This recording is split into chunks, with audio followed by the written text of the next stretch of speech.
to be a tremendous help to our investigation. My name is Christy Lopez. I am with the United States Department of Justice Civil Rights Division. And what we're going to do tonight is we're going to try to give you an explanation of what we're doing here, what some of my colleagues who are also with the Department of Justice are doing here. And then we're going to break up. We have a lot of tables set up around the perimeter at the back of the room. And we're going to give everybody here who would like to the opportunity to speak with us directly about their experience with the Ferguson Police Department, with the St. Louis County Police Department, about police within schools, the juvenile justice system, and the juvenile court system, so I should have said. And that will be an opportunity for you to talk to us one-on-one about the experiences you've had. Now, if you don't have time to wait for that, please know that you can leave your name, you can email us, you can call us. We will get back to you. We will get your story. This is not your only chance to talk to us. But we will be here for as long as any of you are here to talk to this evening. So we wanted to make sure you all know that from the outset.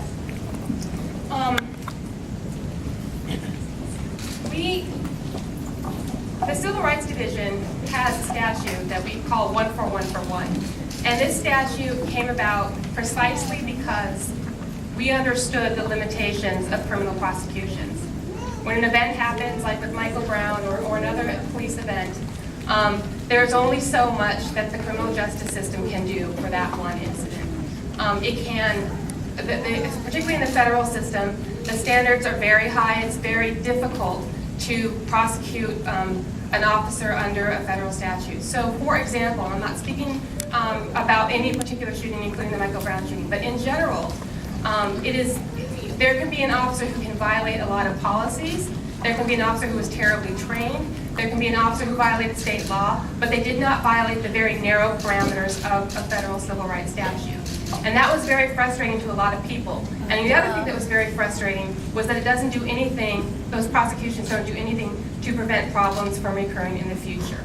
And that's what all of us care so much about, is trying to prevent bad events from happening in the future. So that's a big reason why they have this statute, 1 for 1 for 1, that is meant to address what we call patterns or practices of police misconduct.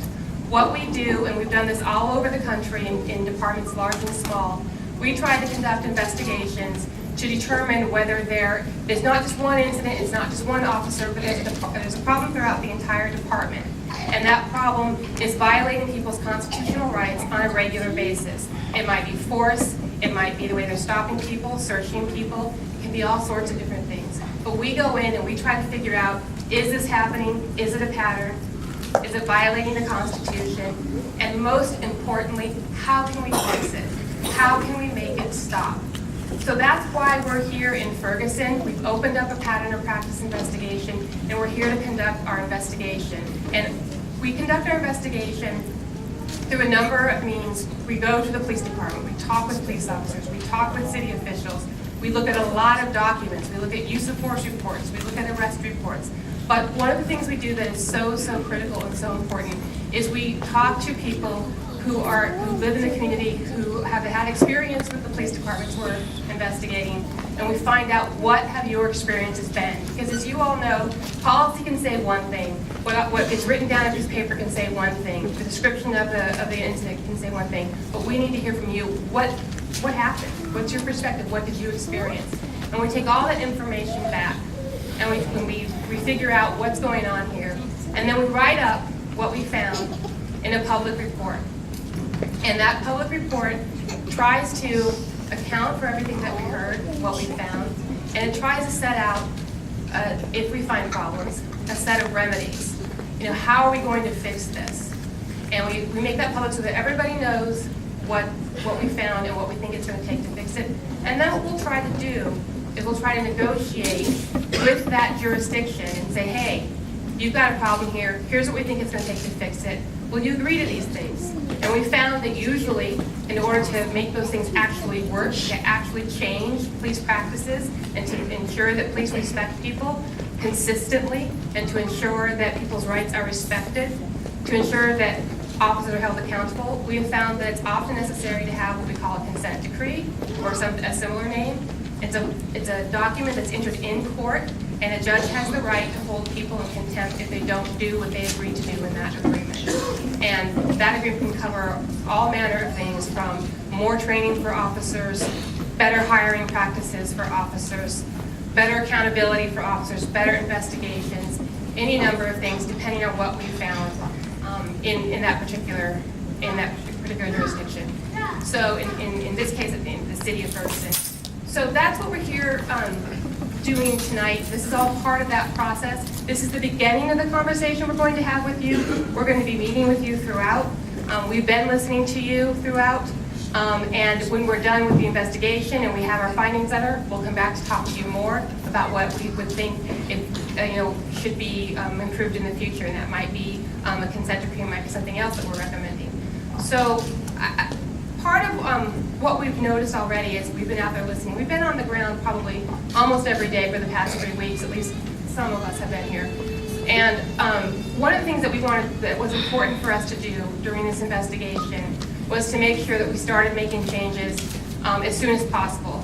Now, sometimes we can't rush in and make recommendations without fully understanding things, or sometimes we make recommendations that don't really make sense and we cause more harm than good.